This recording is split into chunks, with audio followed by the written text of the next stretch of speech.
Awak helikopter Mi-28NM menyerang konsentrasi anggota militer dan kendaraan lapis baja unit Angkatan Bersenjata Ukraina. Rekamannya ramai beredar di media sosial Telegram pada Sabtu 2 November 2024. Disebutkan dalam keterangan unggahan, peristiwa ini berlangsung di perbatasan wilayah Kursk. Dapat dilihat dalam rekaman para prajurit Rusia yang bertugas di helikopter tersebut melakukan persiapan dengan sangat matang.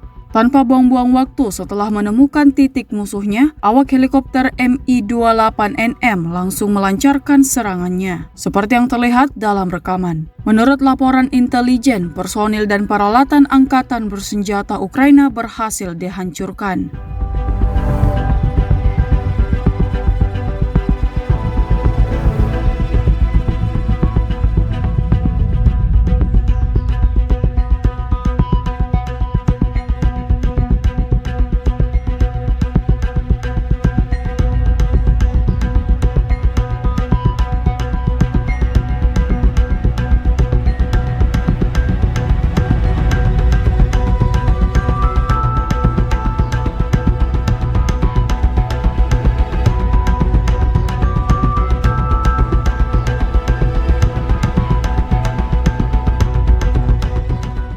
Download Tribun X sekarang, menghadirkan lokal menjadi Indonesia.